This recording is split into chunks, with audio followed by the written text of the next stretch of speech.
god, we can totally make one of these. I don't even think I'm enjoying this. No, I like it. And we did, and it's fantastic. I adore this game. It is perfect. The following is brought to you by loudspeak.com.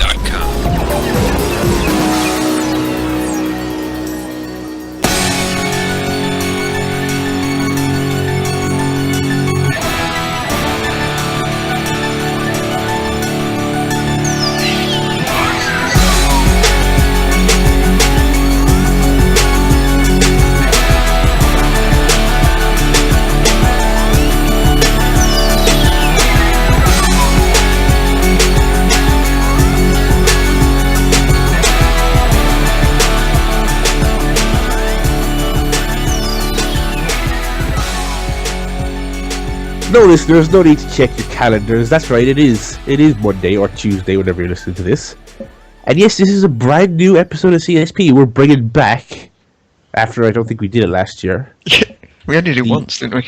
Yeah. No, we didn't. No, we only did it for Wrestlemania twice. No, we did it twice. No, we didn't.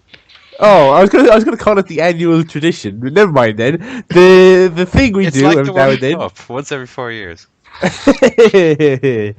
It's the ChairShot Podcast WrestleMania review special. And typically, annually when we do this, the rule of thumb is this is not episode 202, listeners. I do not want you to get confused, right? If you're out there and you're chronicling and you're archiving your episodes and you're keeping them all together and stuff, do not get confused. What you want to do is you want to go to File, New, Folder, right? And Special Episodes, you want to call it.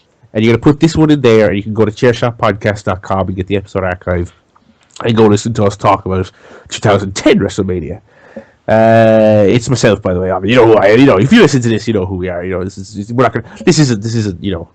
isn't your first time at the dance or whatever they used to say. What they used to say? Not your first time at the dance. Yeah. The rodeo, not your first rodeo.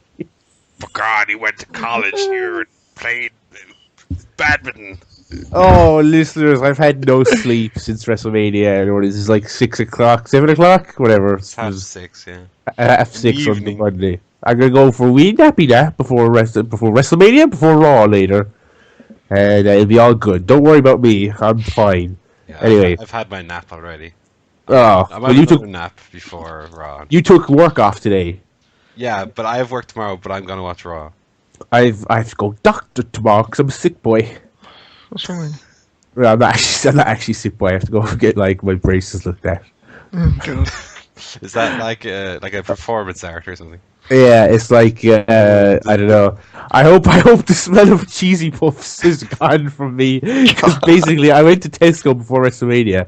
I bought a load of stuff, and then when the show started, I poured out a bowl of peanuts and then didn't touch it for the night. And just ate cheesy puffs. Yeah, I bought a load of stuff that I didn't eat. I just ate cheesy puffs, and now my bed's a big orange crusty mess. It's like the physical embodiment of Fanta almost. Anyway. I need sleep. Barry's delirious. Okay, no, seriously though. So we're not gonna, we're gonna jump into WrestleMania. God, we should stop messing because we talk about WrestleMania. We are gonna talk about it. Before we get to WrestleMania, can we at least touch on the Hall of Fame briefly? Oh yeah, of course we can. We can do the whole show. How do you email us what you watch Paul in the last 3 hours, 3 days? Watching the good films this morning. He's woke up watching Schindler's List. Did you throw away any money yesterday? Or? Yes, actually. I believe it as well. 2 cents.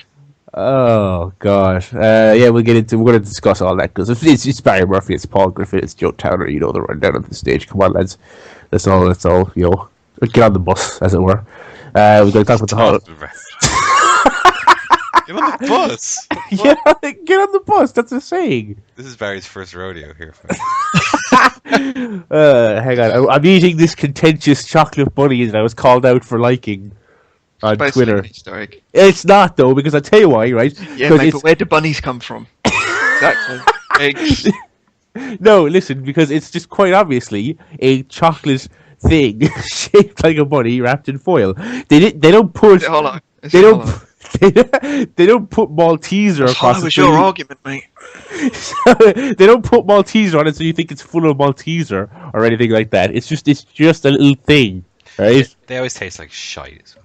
Well, they do, but so do regular Easter eggs. So No, they taste like heaven.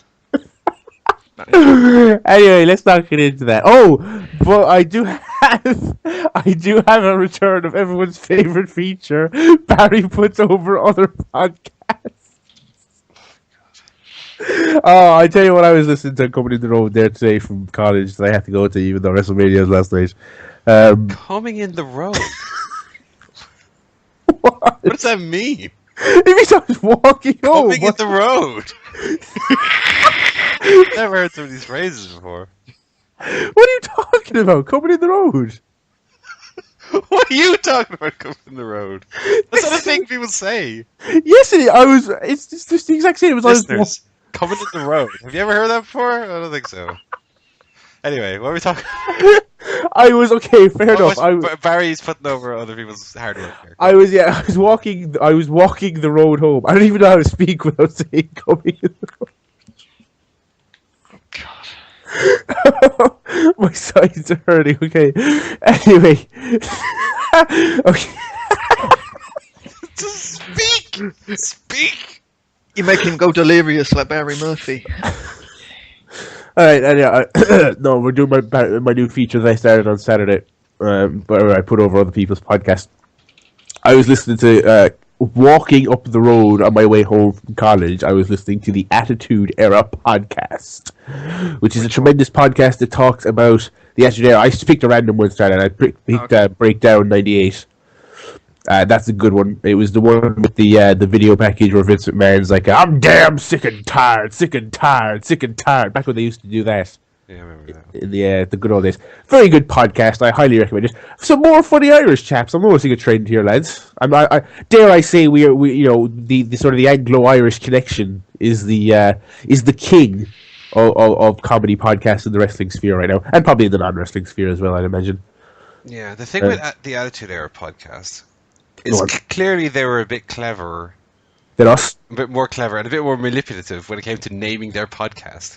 Because obviously the dregs of the wrestling fandom are going to be going, Attitude Era in iTunes. We're called the ChairShot Podcast. That's dreadful. Yeah, but Attitude Era, the first two words on the lips of any wrestling retard. Attitude Era was better. So that'd be, of course they're going to be looking that up, aren't they? Well, yeah, but it's good marketing, good show. That's what I'm saying, yeah. Very funny stuff. clever, more clever. Highly recommended. That feature will be back next week. That's barnstorming. The critics are raving about that. Also, I think we should rename our one The Streak is Dead podcast. Click here. We should rename our podcast Click Here for CM Punk updates. CM Punk sighting in your CM town. Punk whereabouts podcast. Oh, so you're listening to the Hot Singles in Your Area podcast. We're going to talk about Raw and SmackDown in a bit. Right, let's get into business now. That was my feature. More of that on Saturday if I listen to another podcast, which I might Joe do. wanted to talk about the Hall of Fame. Yeah, I do as well. It was good. Barry and myself stayed up till 5:30 in the morning watching the entire ceremony, which was absolutely mental. Yes. Start to finish. It started out fairly kind of Hall of Fame-y standard, you know. Yeah, Lita was kind of normal, but just went on and on and on forever, recounting everything she's ever done in her career. Yeah. Up until the point that she got the Hall of Fame nomination. Then who else? Paul Bearer one was fairly normal because he's dead, so it's just his sons. Yeah. The Razor Ramon one was very good. He did a good Very little short. speech. Very short. Yeah, but good. Just funny, good speech. Got at that stage we've already had Jake do that. I was on drugs promo, so you know. Yeah, Jake Roberts again, very kind of honest and raw, and just a very intense speech. Probably one of the I joke about it, but I love that. I thought that was very special. That speech by Jake. Yeah, pretty amazing. And then Mr. T talked about his mother for 25 minutes. God. I want to tell people that if you don't have time to sit through 4 hours of whatever the fuck it was of just rambling and story. I mean, they were all good, but if you don't have the time to do it, like, just watch Jake. You know, Jake is the best one. It's worth you're watching the Blu-ray extra for. But I kind of think you should watch Mr. T's as well, because it's a bit mad. It's so surreal. He comes out and he spends about 2 minutes thanking everyone and appreciating it. I don't think he mentioned the word WrestleMania or WWE once. He did say wrestling, but... He did say yes. I love wrestling. And he really put the A in there. He got the A in. Let me tell you, in wrestling. And then he says, "I hope you will indulge me for a moment. I gotta say some words about my mother because I loved her and she raised me well. And I hope you will be patient with me." And we're like, "Oh, of course we will, Mr. T. Absolutely. Thank your loved ones and you know, explain to us how much you love you." The remainder of his 25-minute speech was it's almost hard to describe. He just talked about how his mother, you know, raised him and birthed him and kept raising him when she had an infection in her urinary tract. Actual words he used in his Hall of Fame speech. Thanked God a couple of times. Started listing off national holidays that he loved his mother on, which started getting a watch chant going, and then he concluded by saying he even loved her on Father's Day, which made Steve Austin nearly fall out of his chair. And it was really great. It was really funny. I mean, the fans were surprisingly patient with him, even though he started thanking his brothers for... Yeah, then he got... That was his part 2, was his brothers. Oh, yeah, then he got on to his brothers. He's like, you know, they never raped nobody. They never sold no drugs. And I was like, oh, whoa, good guys. Way to go. Do you want in a handicap space? Do you want in the Hall of Fame too, lads? So he's rambling on and on, and this theoretically this could have gone on forever because it was there's no end in sight, and they needed to get him off, right? Even though it was on the network, I don't know why they needed to not get him off. He wasn't coming in the road. They only had the building for like the night, so yeah, I guess. Yeah, he was booked at WrestleCon. But yeah, so they needed to wrap him up a little bit and get him out of there. And rather than just play the old Hall of Fame music or the or anything like that, the Kane's music hits, right? As in his actual wrestling music. The screens behind Mr. T, the Hall of Fame stage, all goes red and fiery as if Kane is making his entrance. I was like, oh wow, they're doing an angle here, so he's going to choke slam him or Mr. T will punch him. No, Kane just came out and said, "Time to wrap it up." And Mr. T said, sorry. I'm sorry. And he waved at the crowd. He said, "Sorry," and then he left very awkwardly, sort of, you know, very cringeworthy. And my lasting impression from this was, why did Kane do his entrance to do that? Why didn't he just come out? Like, he had to do his entrance, and he came out in a suit and tie. So it's not like he even. Yeah. It was bizarre. It was totally bizarre. But that was mental. That was great and mental. That wasn't even the main one. The main one was Ultimate Warrior, who was... God, he was really bizarre. Yeah. Not as slanderous as I was expecting him to be. No, he didn't go on about the gays or anything, which is disappointing, or how... Hulk Hogan passing his wife around or anything like that. Yeah. Linda McMahon inducted him, by the way, not Hulk Hogan, as was originally speculated, which would have been good. She explained the whole mummy thing, or whatever it was, mom. Yeah, that we discussed, yeah. Yeah, a bit weird. He came out, and I believe he came out with his daughters, and he sort of introduced somebody. I can't remember their names. They're perfectly normal names, except it's like Tammy and... It's like Tammy and Melissa Warrior. Tammy Warrior and like Melissa Warrior are his kids' names, because of course his name is Warrior. So they actually, that goes to his kids. They are legitimately little children whose last name is Warrior. To be fair, if your name was Hellwig, you'd probably want to change it. That's true. Warrior's actually less stupid. Yeah. To be fair, it's also Chavo Guerrero's name. It is an actual surname. It's just incredibly rare, I think. So yeah, he kind of gave the exact speech you would think if you remove the expectations of slanderous and homophobia. He really didn't he talked about how good he was, and although he did say he didn't have one more match, and that the fans chanting that it was nonsense, he said, and you know, he buried that DVD about 50 times. He mentioned it early on, and I thought, that was funny. He had to get that in there, obviously, but he came back to it like 3 more times. I was like, okay, we get it. The DVD. You have a new one now. Let's chill. On the DVD. I've never seen that DVD, by the way. Nah. I mean, that's just, yeah, that won't bother. But what else did he do? Just talking about, you know, the weirdness of the business and the weirdness of the relationship with Vince, and talking about how Triple H thought he, as in Warrior, was an asshole, and when he first met him, and then he came to get him in the Hall of Fame. You know, it was a very wacky speech. It was very long. Talked about Sting, said WWF by accident, and then said, "Why did they take the F out? They should put it back in." And then everyone cheered because it was a Hall of Fame full of nerds. They're idiots. Yeah. Yeah, it was a bit long. Not specifically Warrior. The whole thing was a bit long, but it was good. Carlos Colon was rubbish because he doesn't speak English. Carlito was there. He was funny. Yeah, it was good. It was solid. Paul Bearer, Kane did a speech for Paul Bearer as well, and that was actually quite good. What did you think of Paul Bearer's other fatter sons? They looked a lot more like him. Yeah. They got that big Paul Bearer chin. I thought they looked a little bit like Paul Heyman. Well, he does. I was trying to figure out, was it one of you who said it was like Bulk and Skull? No wonder they only mentioned Kane and the Undertaker as sons. Yeah, but the highlight for me was definitely Jake Roberts, because Jake Roberts, he came out and he was doing his speech about how he loved wrestling and stuff, but he hated it initially because of his dad, and then he starts talking about how his sort of the bad shit his dad got into, and it's like, and then he started talking about what an asshole he was, as in what Jake Roberts, and it's just, it all went very quiet. It got very intense. It was very intense there for a little bit.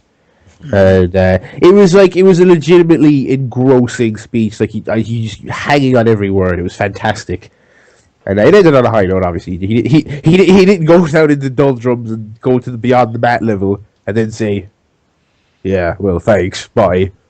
He talked about his. I think he got a little kid on stage. It was his grandkid, I assume, or his nephew or something of that nature. Got a little kid up on the stage. That was good. It was all very good. And Scott Halls was also very feel good. Didn't go on too long, but talk about the comeback story and all that. It was very good. So yeah, Hall of Fame, thumbs up. I would probably watch it live again next year. If they don't bin the entire concept after this year. Yeah, depends what they've got on. I imagine it's usually a lot more boring than that. Undertaker, maybe. Rock. Who else? NWO. Evolution. Ric Flair, third ring. Evolution going to be bad. Bella Twins. Billy Gunn. Yeah. Yeah, one. Anyway. Whew, that was a fun chat. But the main event, folks, we've got a lot to talk about here on this here WrestleMania review podcast, because we do have to talk about WrestleMania 30, emanating from the Silver Dome, brother. The Pontiac. Bum, bum, bum, bum, bum. Well, you know something, brother. Yeah, Hogan opened the show. Immediately flubbed his lines. Did you guys watch any of the pre-show? Oh, yeah, I did, yeah. I watched the full 2-hour pre-show. Oh, well, everything before the tag match was just brutal, stalling nonsense. There were some promos in there. The Wyatts. They played video packages that they would then play later in the show. That's true. And Renee Young was there with her boobs out. They weren't that fully out. Not actually out. Otherwise, I wouldn't be lambasting this pre-show. but they were quite something. Yeah. But yes, it was. I have no time for WWE commentary and their fakeness. So I really don't like those panel bits. Even when they do them for 2 seconds on the regular pay-per-views, don't have any time for them. So the idea I quite like the panel segments. It depends who's on it, though. If it's Alex Riley and The Miz and fucking Booker T, I don't know. They had Shawn, someone. They had Shawn Michaels, but they also had some other non-wrestler. Merryman. Yeah. What? Yeah. Who? Some NFL goober was on it. Oh. He was like, "Yeah, I love the wrestling, man. I hope the Undertaker win a match," or whatever. And that was a bit useless. But they had Mick Foley on, looking completely horrible. What was up with him? He just looked like a homeless man, even more so than usual.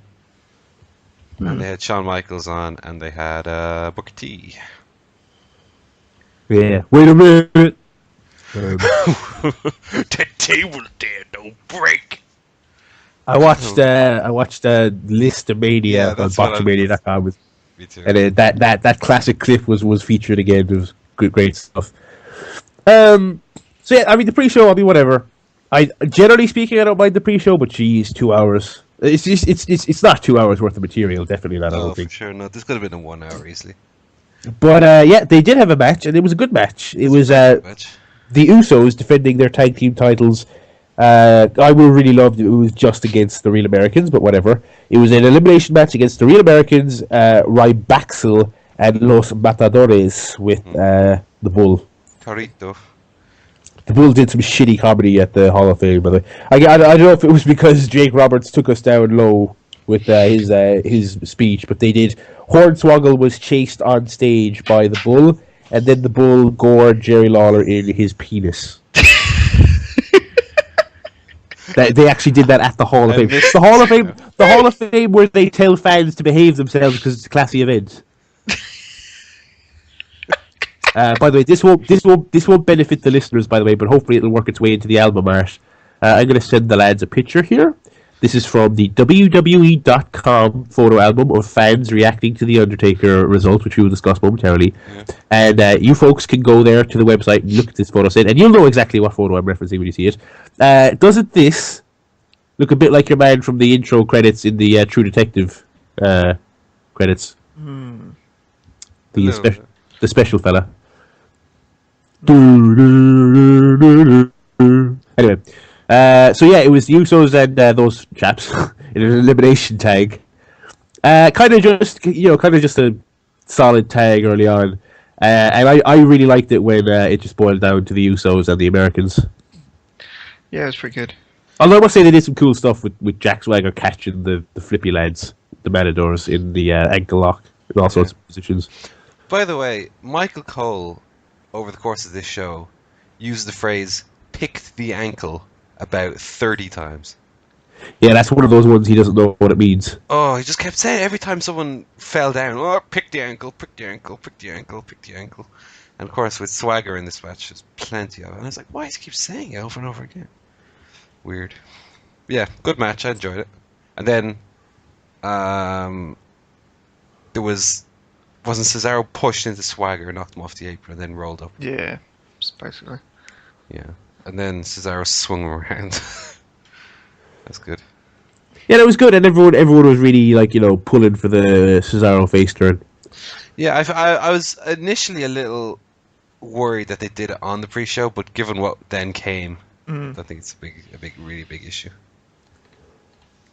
Yeah, most people are probably watching it anyway. So. Yeah. Well, I mean,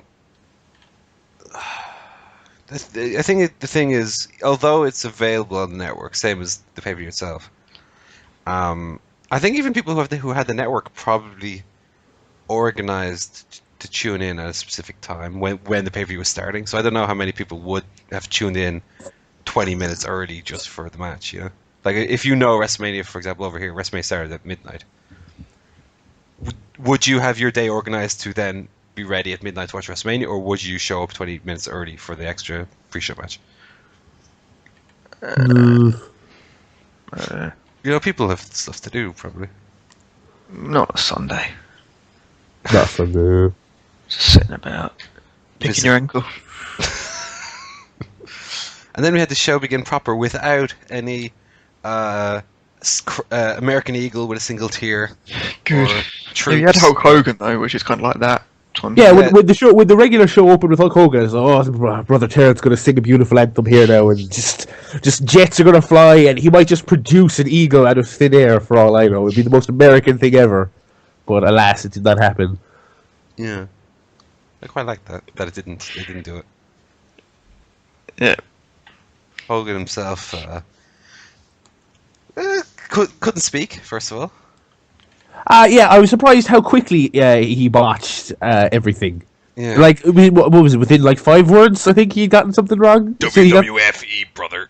The WWF here at the Superdome, Silverdome even, I got the thing wrong. Yeah, he got that wrong immediately. But yeah, he did his guest host Hulkamania speech, and was very quickly interrupted. We all gotta pay them gimmicks in the mail. He obviously got a very big gimmick in the mail. He did that Mania payday. Yeah. Onit.com wasn't paying the bills anymore.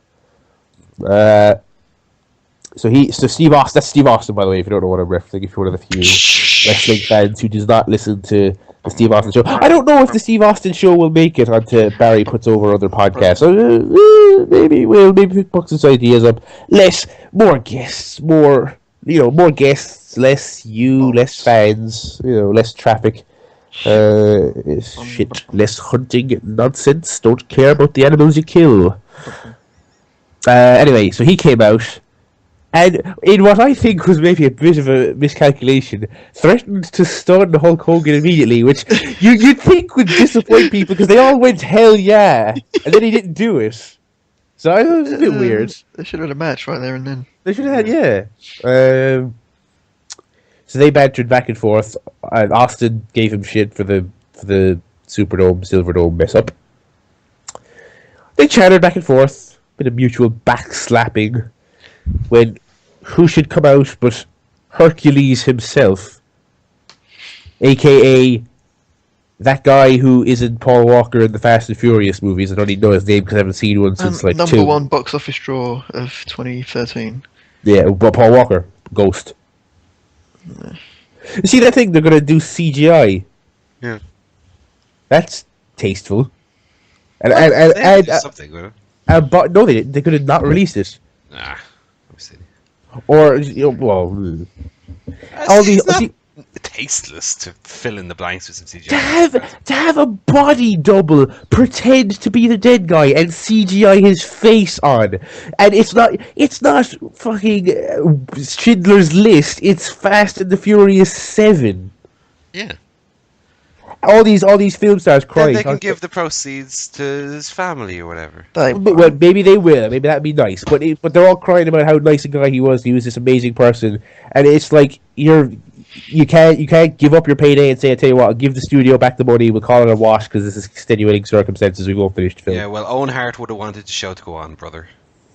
And yeah, so does Paul Walker. There you go. That show went on, and that's part of a stupid fucking backwards carny industry. This is Hollywood. Have some fucking dignity. Anyway. Have some class, Hollywood. We're not here to talk about ghosts, like fucking, what's his name, Paul Walker.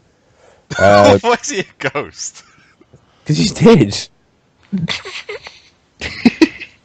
We're here to talk about ghosts like Paul Bear and Paul Walker. Anyway. So, Rock came out, and they basically did sort of, those shit WrestleMania segments they do with all the old people? We got one later on this show. They do it every year. They basically did a good version of that with people you actually like. Yeah. And who haven't interacted. Like, we joke about them doing that WrestleMania skit every year, but those exact people have definitely been in a WrestleMania skit together. Oh, absolutely. Ricky Steamboat, Slaughter, DiBiase, Duggan, and Simmons. I'm certain they've been in like 3 together in the last 5 years. Possibly. It's just like it's like self-parody at this stage. But anyway, yes, Austin, Rock, Hogan, that was super. Got the crowd way into it. Although they did nothing and said nothing, it felt important and it felt cool. That was a really good way to start off the show. Yeah, very fun. Yeah. Really, really good. And that segued into the first wrestling match of the evening. It was Daniel Bryan versus Conan the Solid Gold Warrior. Fucking Skyrim DLC here, facing Daniel Bryan. Imhotep! He came out, right, so it was Triple H and Daniel Bryan open, right? And Triple H had the big Triple H armor head thing as the entranceway, as in it was like the armor that he wears, he had a giant version of it that he walked out of. But he came out and he was adorned in this armor, and it was the armor he wears at WrestleMania, but it was solid gold, and he had like 3 sort of Princess Leia slave wenches to take off his solid gold helmet and chain link. I think they're NXT wrestlers as well. It was like Sasha Banks and someone else. I don't remember who else. I think it was Ric Flair's daughter. Like CM Punk at WrestleMania 22 now. And we look back and go, look, Sasha Banks is one of Triple H's wenches way back. She'll win it. Now she's the world champion. She'll win a shitty 2-minute battle royal, worst match of the card. They'll put someone on YouTube and put together a my sacrifice video with grainy video of her sort of pulling off Triple H's helmet. Not that way. Not he wasn't coming. She wasn't pulling his helmet. He's going to be coming in the road. I was going to say he's not coming down the road. I can't believe you've never heard anyone say coming down the road. No, you said coming in the road. Okay, yeah, fair enough. Whatever. Coming Anyway, down the road when he comes. Anyway, Triple H and Daniel Bryan had the exact Benoit tribute match we would have jokingly predicted on the preview show, like to a level that it was almost weird. Very good match. Triple H was busting out tiger suplexes and I shit. don't believe it. Yeah, tiger suplex. Yeah, this is great. Because his last few years of matches have all been the same kind of finisher-based, brawling kind of things, and this was very, very different. Technical. I think that's more to do with the opponent. Because Triple H has been lumbered with, like, Undertaker and Brock Lesnar for the last few years. And CM Punk. When did he wrestle CM Punk at WrestleMania? No, I'm talking about WrestleMania specifically. I mean. And he had Daniel Bryan here, so someone who could work a different style match with him, you know.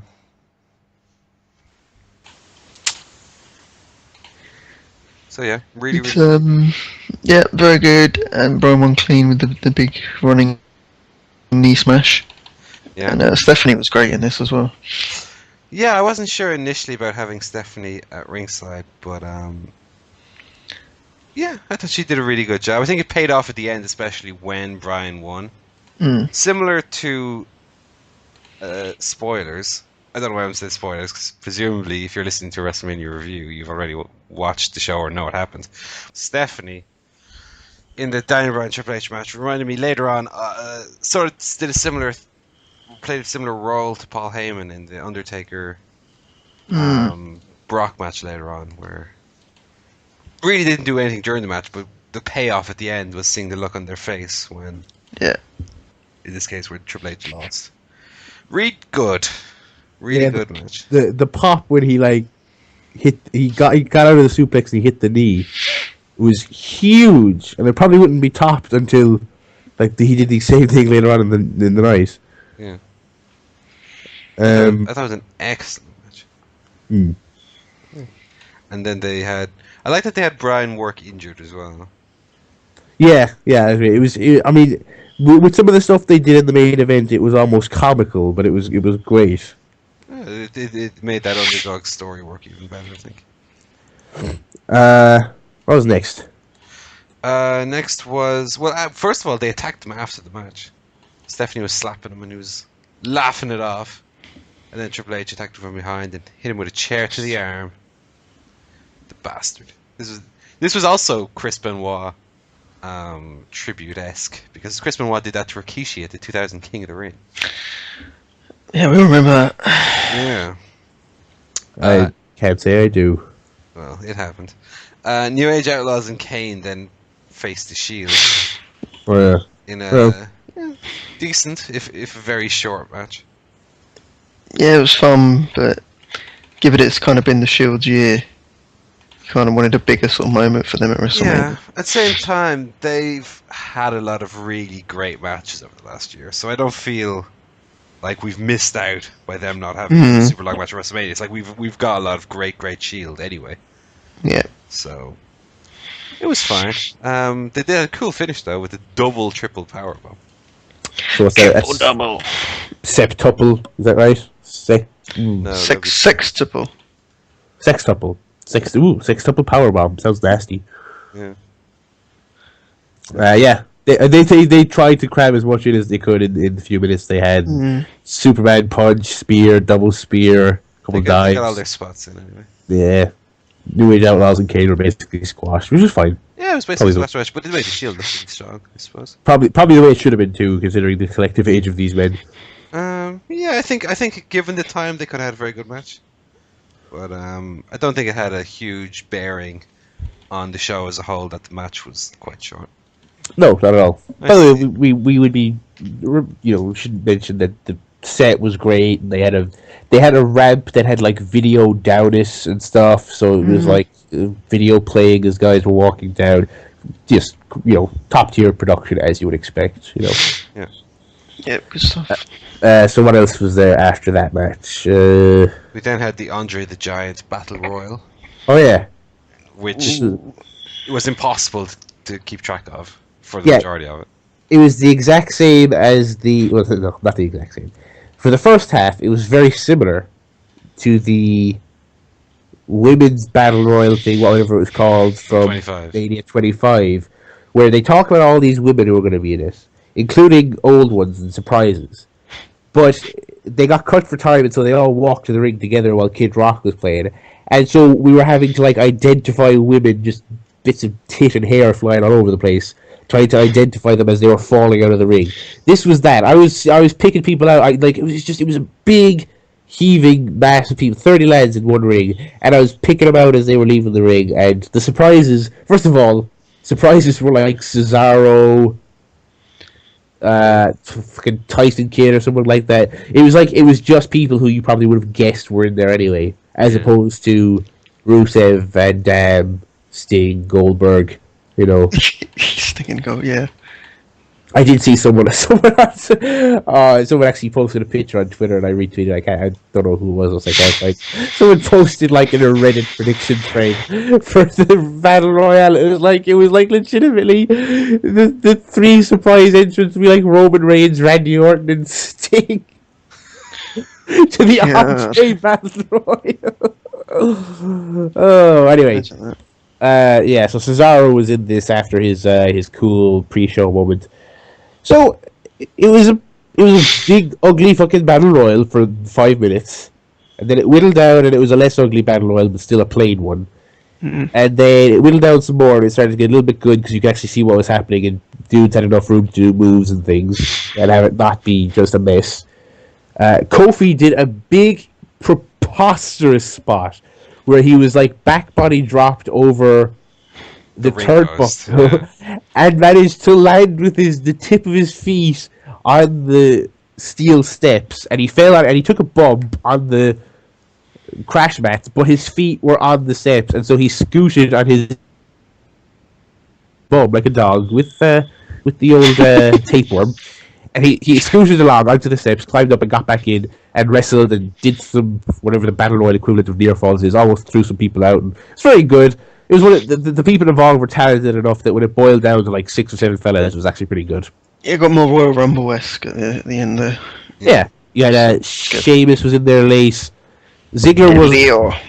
Del Rio had a really good run, and I was like, oh, this shouldn't end this way. Big E was, of course, tossed like a nobody, halfway through. That's I don't understand what's going on with him, but that's another story for another podcast. Yeah. Sheamus was in there for a while. He made it almost to the end. It boiled down to Big Show clearing house and one Tony Cesaro. And basically, in a finish almost perfect, considering this was the Andre the Giant Battle Royale. And I'm not trying to denigrate Andre or anything like that, but he is most famous for being slammed by someone else. Basically, his counterpart in 2014, Big Show, was scooped up with ease by Antonio Cesaro, who then sauntered over to the ropes and threw him out. Did a bit of yodeling. And did a little bit of yodeling. And tossed the Big Show over the top rope to a huge pop when he picked him up. Yeah. This crowd was really great all night. Big Show had the Andre singlet on as well.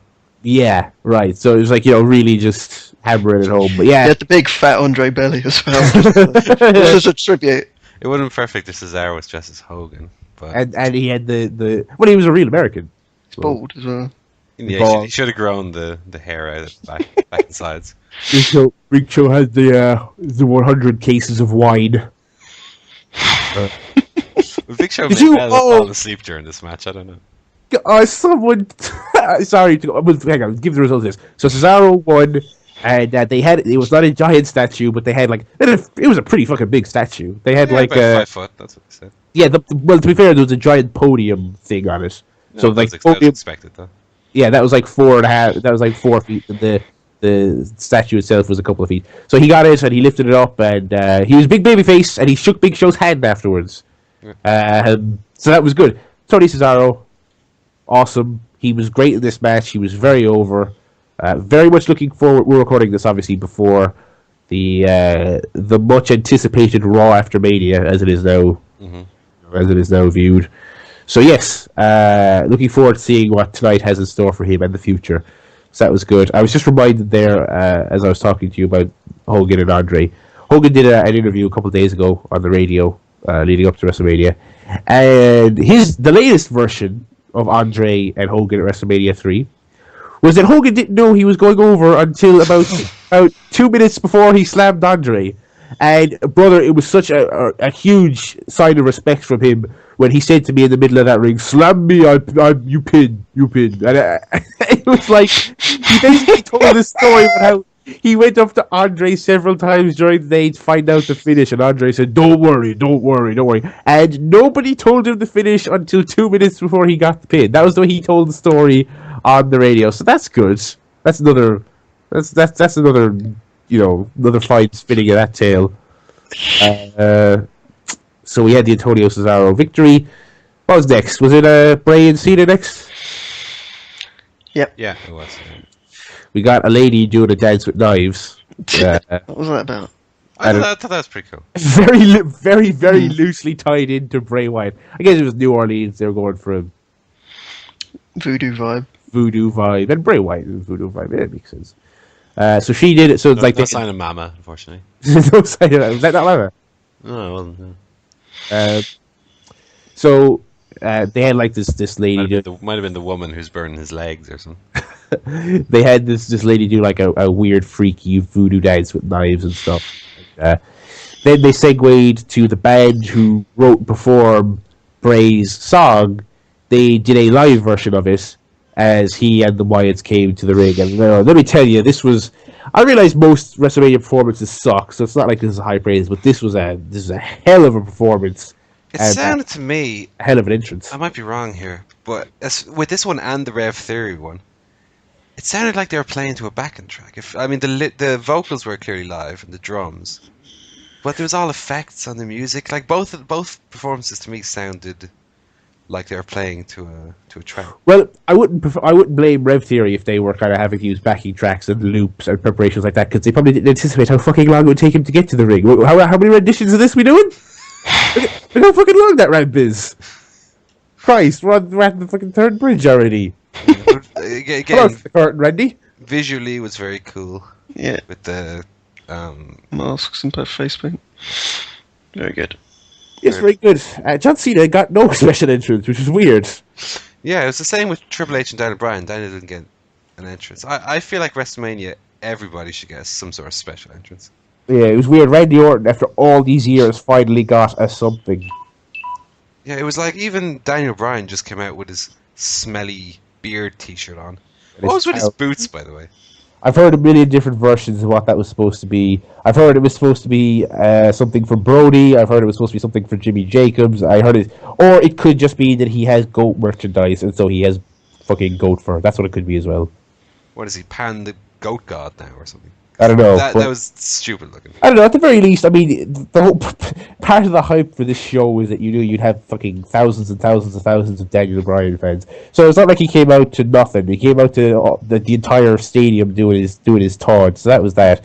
But John Cena. I mean, I think we've talked in the podcast about how downplayed John Cena has been lately. He came out in the middle of the show with no special entrance. Yeah, I remember Meltzer saying that as well. No matter where Cena is, John Cena, no matter who he's against, John Cena is the main event for WrestleMania. And he certainly didn't feel like it here. No, not at all. No, but as far as Daniel Bryan's boots go, at least it was something cool and different for WrestleMania, even though I thought visually they looked a bit silly. I'm always not as silly as Batista's. Yeah, Batista wearing the creature from the Black Lagoon's legs. That was pretty funny as well. Yeah. No, I feel like for WrestleMania, I appreciate them doing something just visually a bit different. So that was cool. But I really liked the Bray Wyatt Cena match as well. I thought it was great. Yeah, very much enjoyed it. It's pretty good.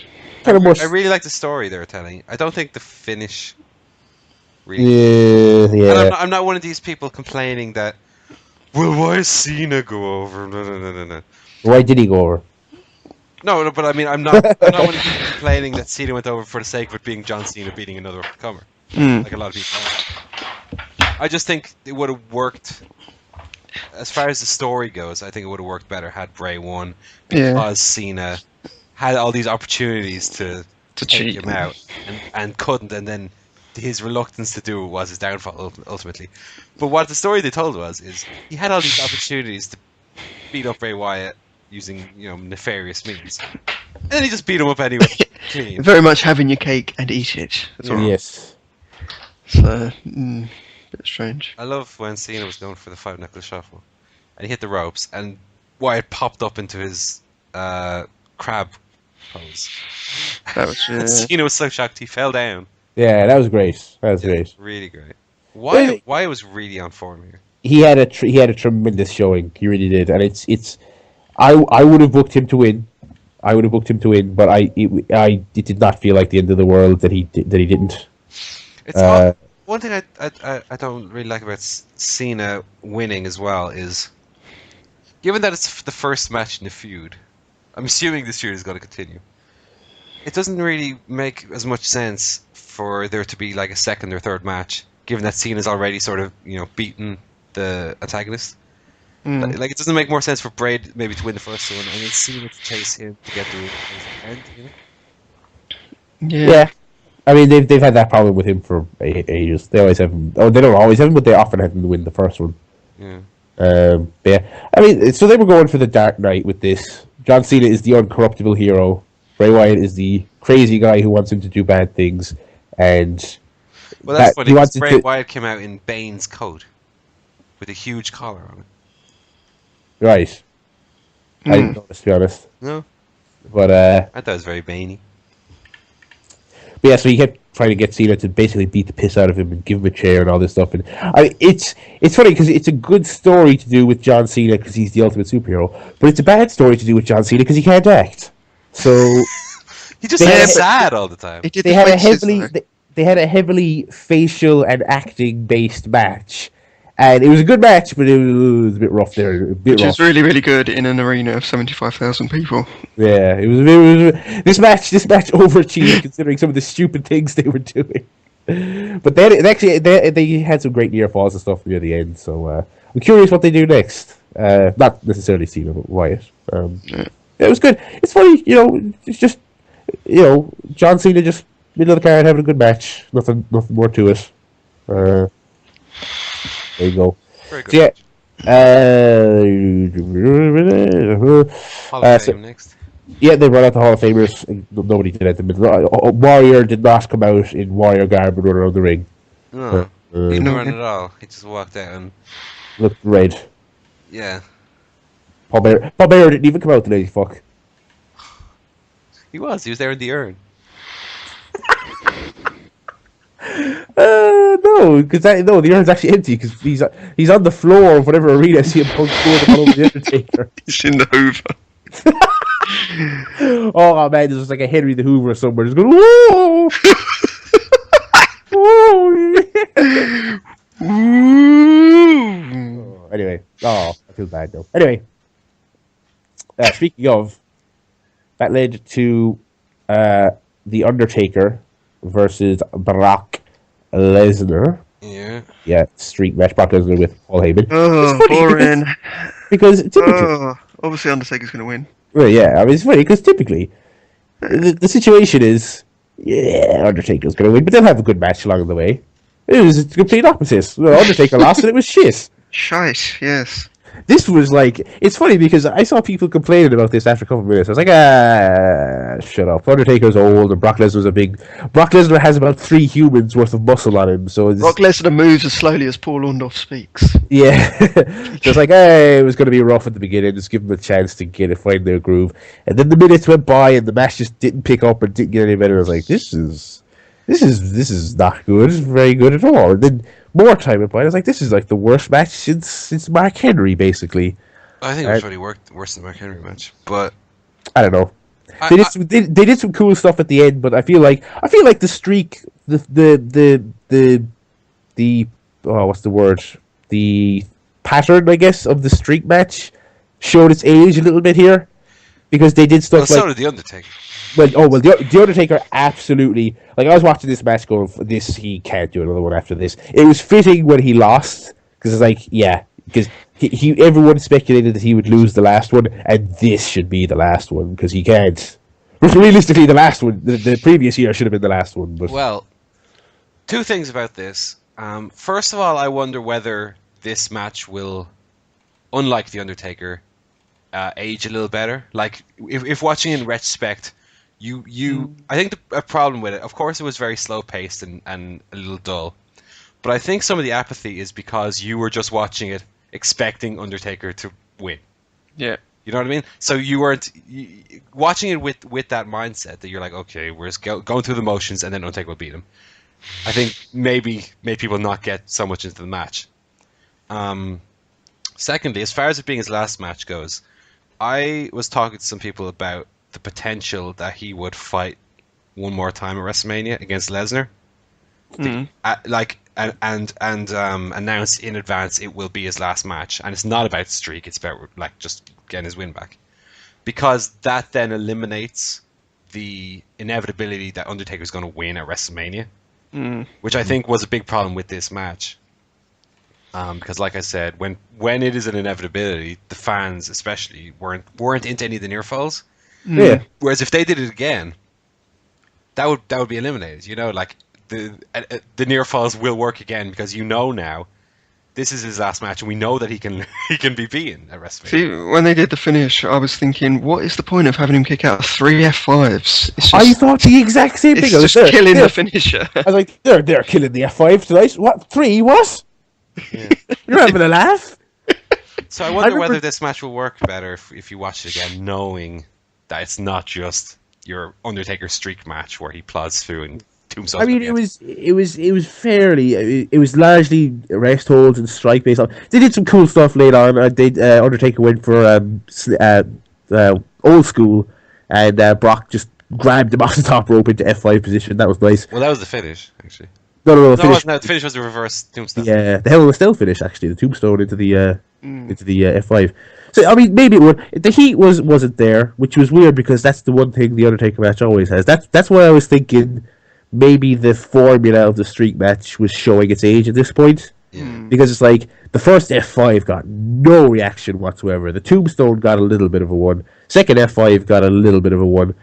But when he hit the third one, it's like people weren't even counting along with the pin like it was a big deal. They were they were watching it, and because I actually watched it back this morning when I had a free moment in college, just to finish. I just watched the finish, and it was like people came out of their seats and People were on their stunned. phones, like, texting. Yeah, people.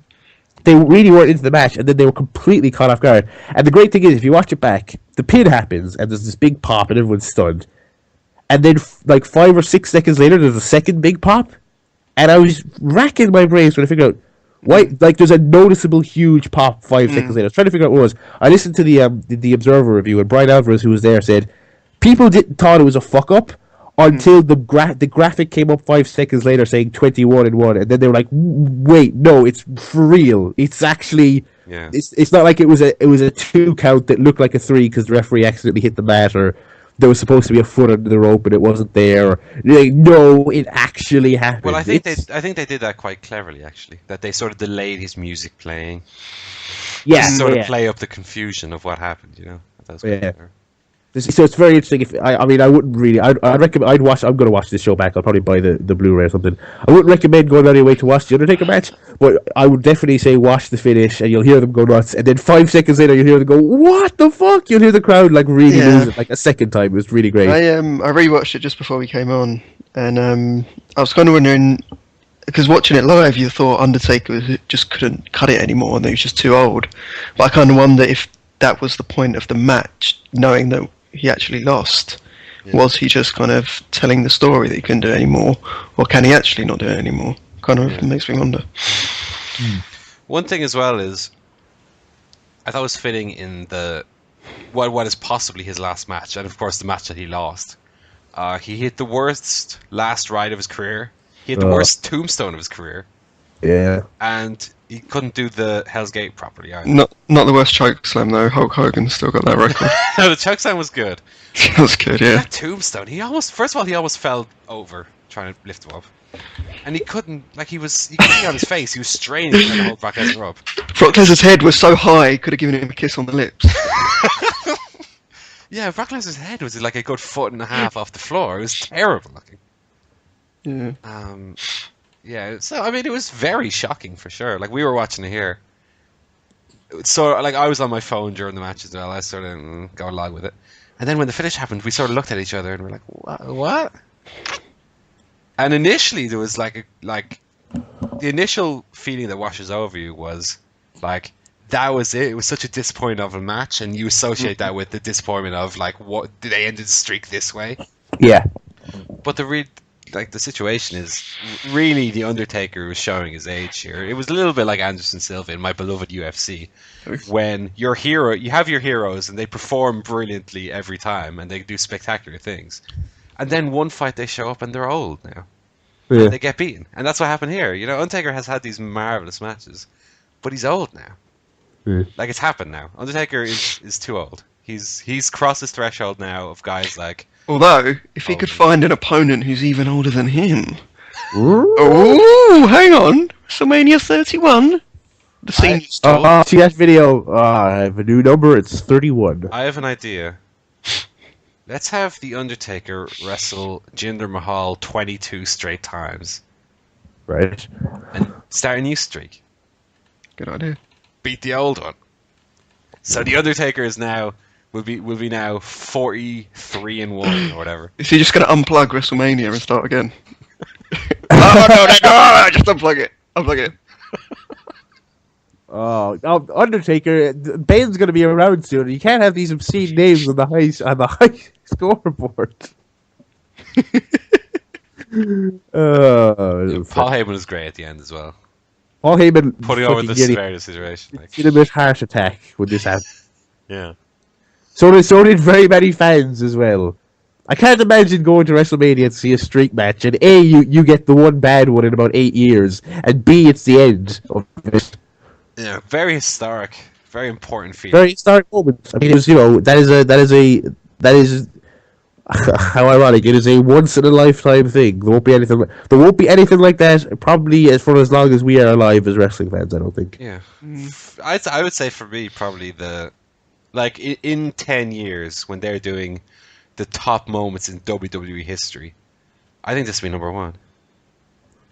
And when you think about it, this was really the last thing they conceivably could have done with The Undertaker, because it's like, how good was this match realistically going to be anyway? It's not like if Undertaker had won, this would have been a huge blemish on an otherwise great card.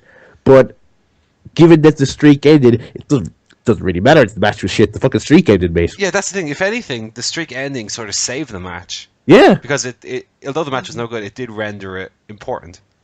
I tell you what, the atmosphere was weird afterwards, though. Like, it was weird. Like, it was like... But understandably, the atmosphere in my bedroom was weird, because it was really like when Anderson Silva broke his pants back on, ladies. But it was the same feeling. Like, it was just like confusion and depression. You're like, what? That's it? Yeah, so I don't know. That's why I'm really interested in seeing if do you think they'll even touch on Raw? I mean, obviously they'll mention it, but do you think that there'll be any storyline? Wait, the Undertaker thing? Yeah. Yeah, I think he might retire. I think he might do a speech. I don't know. I get the feeling that this is the sort of thing that they will not mention. Brock Lesnar's coming out and doing a fucking parade anyway. Because apparently he's doing the same schedule this year that he does, which is he's going to work Extreme Rules and then maybe SummerSlam. And you would. I don't think there'll be an Undertaker appearance though. I don't think they'll directly confirm or deny what's happening with Undertaker. I don't think there'll be any Undertaker match. That's to be fair, he's also apparently hurt, by the way, badly. So, well, not like near death or anything, but apparently he's majorly fucked up. But yeah, I think Brock and Paul will make a big deal out of it. But I think that's as far as it'll go, though. I think it'll be Brock broke the streak, but there'll be no mention of what they're doing with Undertaker or what the situation is. We shall see. We shall see. So yeah, so they had this sequence of just 5 minutes of like reaction shots. People were stunned and upset at this. Brock went up the ramp, and then Undertaker did the Hogan thing. He slowly stood up. He looked around. He was sad. Everyone, they did the rounds of applause. The commentators stood up. They treated it like a retirement or a farewell of sorts. But then again, they've done that like 3 years in a row now for him, haven't they? The end of the era match. They've ended those the two era guys seven both times. wrestling on this show 2 years later. But yes, so we shall see where that goes. So as I said, the atmosphere. I was talking to someone about it on Twitter last night, and I hate to make the comparison. I'm not comparing the two; they're not similar. But it was like someone died in the arena. The way it was like people were like upset and like quietly angry in a way. But that shows how good a job they've done with making the streak really important. Exactly. It's bigger than any title, you know. Yeah, but that's what it should feel like when someone loses the title. That's how well they've promoted the streak, you know. Yeah, but they'd have to hold it for 22 years. No. But no, not 22 years. But you know, when 6 years. well, back in the day, that's what they did. 3, yeah. You know, it just speaks to how well they protected the streak and how important it was, you know, that people were so upset when it ended, because it is ultimately a fake thing. It's not a real tangible thing. The streak. Well, I think it's one of the few things in wrestling that is sort of tangible, in the sense that when WWE tells you that their title is the most important thing in the world, you know it's bollocks, because it's not, and the champion loses all the time. And when Randy Orton and Daniel Bryan tell you they're fighting to be the face of the company, you know it's not true, because John Cena's. The streak, I mean, it's a bunch of fake wins, but they are they are fake wins that actually happened over the course of 25 years, you know. Yeah. So it is tangible in that sense. It's a brave move as well, going forward, that they won't have the streak as a marketing tool for wrestling. Yeah, but was it effective anyway? Well, going by the reaction here, I think it might have been. I don't know if anyone People were was going leaving the building because the Undertaker was beaten. Yeah, apparently so. But the thing is, I don't think it's the type of thing that people. I feel like those reports were overstated, but sorry, this is distracting. The vibe was just such that, like, the Divas were in the ring for the next match, and so the crowd were booing Brock, and it's Brock, he's the heel, fair enough, you should be booing him. But the Divas were in the ring for the next match, and bear in mind, this was not a troll crowd. They were not chanting for Michael Cole or JBL or anything like that. They were very well behaved. Or Jerome. Jerome did not get a mention. I bet he was livid. The Divas were in the ring, and like Lillian Garcia is doing the announcements, and the fans are just like booing, and I was like, oh my god, there's going to be a riot over the streak of all things. WrestleMania survived, John Cena beating The Rock in New York, which everyone thought would be garbage thrown at the ring, and it wasn't true. It was a preposterous prediction anyway. But it was such a weird vibe, because we as viewers were trying to cope with it, and we were also figuring out, what if you're in the building, what are you thinking, having seen the streak just end? It really made you appreciate what the streak was, because once it was gone, it was like, that's historic, you know. So I was worried that these poor girls were going to get a fucking chair in the head. But we did have the girls' match next. It was all basically the entire division. I don't think there was a single woman unaccounted for on the main roster. So it was not as horrendous as I maybe would have anticipated. It was a bad women's battle royal early on, and then they did the thing that the men usually do, which is some of them fell out of the ring, gave the good ones enough space to do some moves. That was good. I think they did like a Tower of Doom spot. Yeah, they did. The crowd actually, weirdly enough, came around to it, which was a miracle. And AJ, of all people, won. So I think we predicted that, didn't we? We said she would probably win. My favourite moment was... Yeah, I think we said AJ. Favourite moment was Brie Bella doing a dropkick off the top rope and shouting, "Brie mode!" to, like, negative reaction. Like, it wasn't that there was no reaction. I think people actually turned away when she did it. Like, yeah, it was sad. Because I really think she thinks that Brie mode is a thing. Yeah. Was it? It's her thing she says when she gets pissed on Total Divas.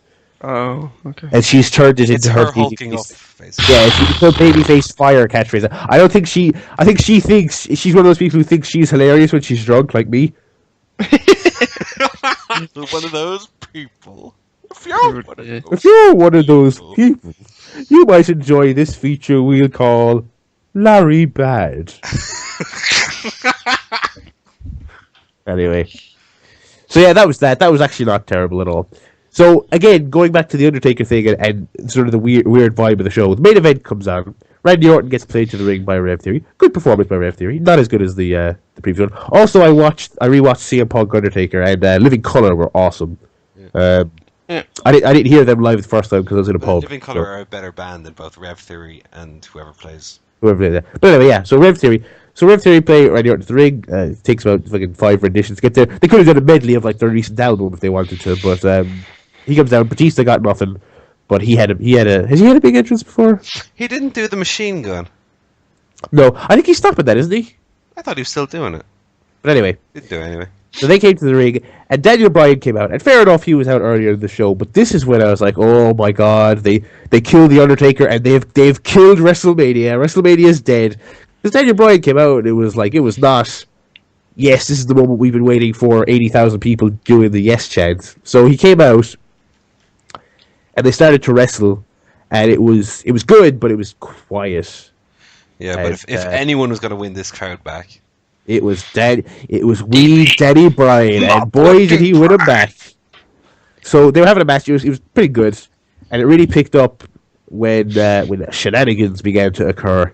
yeah, So basically, they started like at the halfway point. There was a lot of shenanigans in this match. So it's very Attitude Era-esque in a good way. yeah. I saw people saying that it was overbooked, but I thought the pacing of it was quite good actually. I mean, it kind of was, but there's a time when that's the good thing to do. Yeah, that's what I mean. I mean, Triple H has definitely come out, but that wasn't directly leading into the finish. Like the finish still felt legit and earned by Bryan. Yeah, I quite like the pacing of it all. I thought it worked. So Triple H came out dressed as JBL from 2005. yeah, he came out. It came out in a tracksuit, a WWE Network tracksuit, no less. Yeah. Him and Stephanie came out. What did they do? They pulled out the referee. It was no DQ because it's triple threat. That's they finally established that yes, it is no DQ and a triple threat. It's that crooked referee, Scott Armstrong. So violence ensued. Scott Armstrong, who I don't think has been seen since the night after the fast count. I don't think he's been seen since. But he reemerged and everyone reacted and Michael Cole started losing mind. Michael Cole, I have to say, was very good. Yeah. He wasn't JR, but he did a good job in his role. He was fine. So Scott Armstrong got in, tried to count Bryan down after a Batista bomb. Bryan kicked out. Bryan shoved Armstrong out of the ring. In what might have been our first instance of man-on-woman violence in like 4 years, the Authority were helping Scott Armstrong up, and Daniel Bryan hit a tope, and Stephanie went down with a thud. She grabbed her ankle as well, which worried the deck. I was like, oh god. No, that was just good. On your big crowding night, please don't cripple one of the McMahons, because that's a bad one. But no, I think she was fine. So he hit a tope on Triple H, Stephanie, and Armstrong. That was the turning point for the match. Then the crowd were going fucking mental because Stephanie and Triple H fell down. Triple H got the sledgehammer. Daniel Bryan stole it and hit Triple H with it. And they then proceeded to wrestle for like 15 more minutes. So basically they redid the WrestleMania 2000 thing where the heels who hated each other formed an unlikely alliance and they tag teamed Daniel Bryan, including storing up 3 of their finishers and hitting a double OMG moment on the table where I couldn't believe this when I saw it, because so basically they cleared off one table and stood on the other. Do the spot where you stand on one table and you powerbomb the guy through the other thing. And Randy Orton helped Batista pick up Bryan, and he was standing there on the steel steps next to the table. And I was like, alright, so he's going to watch, or he'll do that stupid double powerbomb thing where he'll just sway his hands down and make it look like he's throwing the powerbomb. Randy Orton, when Batista powerbombs Daniel Bryan, jumps off the steel steps, and sort of RKO neck breakers Daniel Bryan midair through the table. Wasn't this the beer money finish? Yeah. Yeah, The but yeah, DWI it was. kind of. Yeah, basically, yeah. So Randy Orton does a leaping version of that, crashes through the table, fucking insane spot, crowd going mental, lands on a monitor, which I wouldn't wish on my worst fucking enemy. It's like, if you've ever wondered why they clear off all that shit before they do the moves on the table, that's why. Oh, it looked nasty. The crowd was going mental. Then they turned on each other, the heels.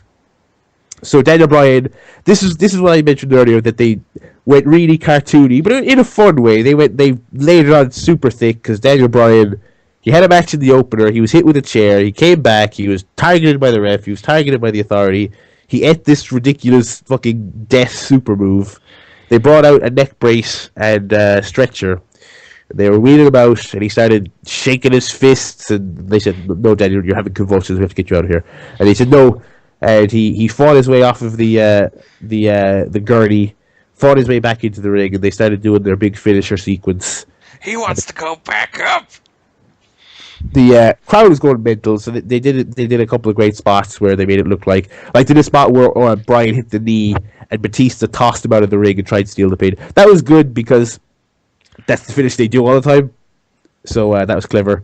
And eventually, I think he hit the knee on Orton. Batista tried to steal it, and then I think he just hit the knee on Batista as well and put him in the S-lock. And Batista bomb On Orton. Oh yeah, Batista had the Batista bomb on Orton after the knee.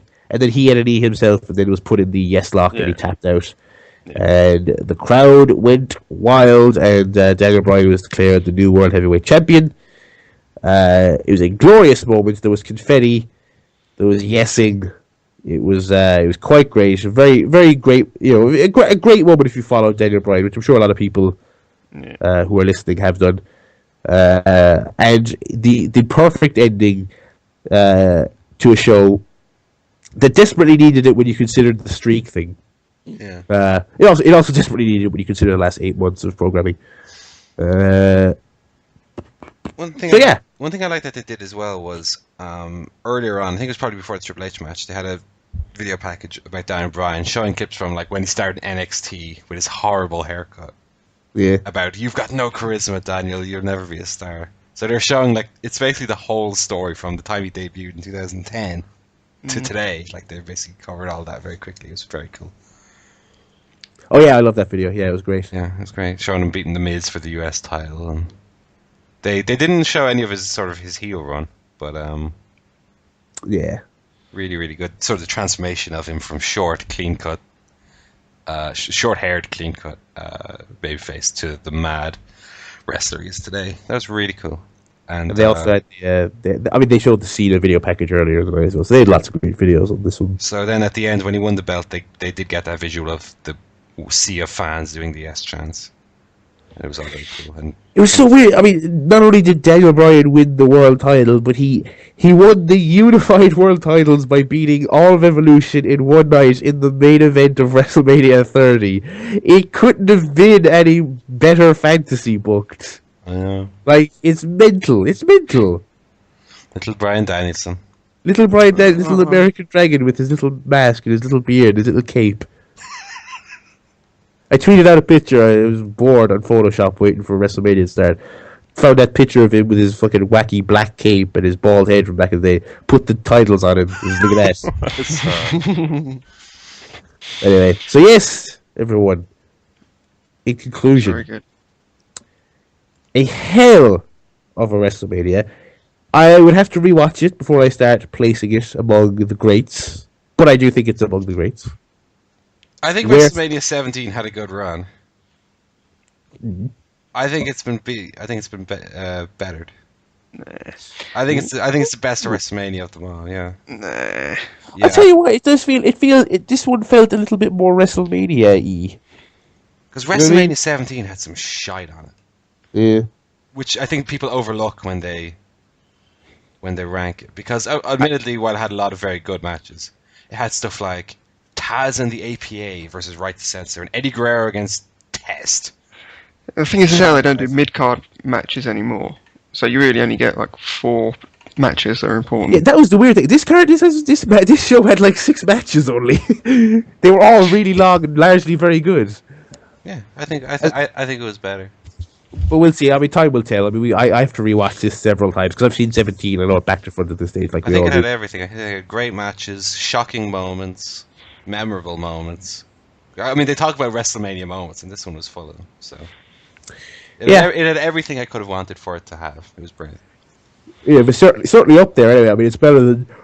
Oh, excuse me. Apologies, listeners. It's better than the vast majority of them. So, we'll let you decide, listeners. We loved it.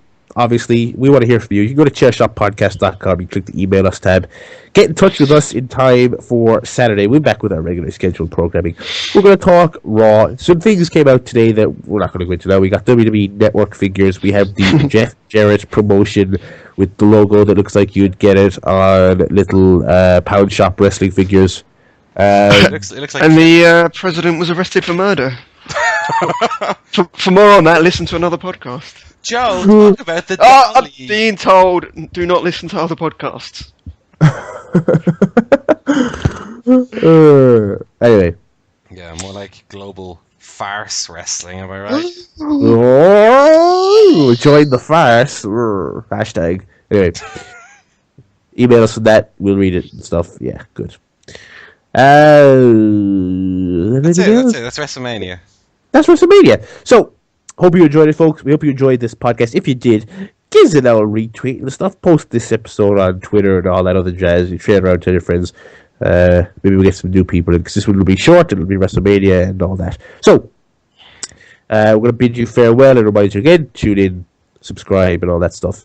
I need sleep. Oh, sleep, baby. Right. So, it's goodbye from me, Barry Murphy. Goodbye and good night. It's goodbye from Mr. Joe Towner. Good night. It's goodbye from Mr. Paul Griffin. Good night.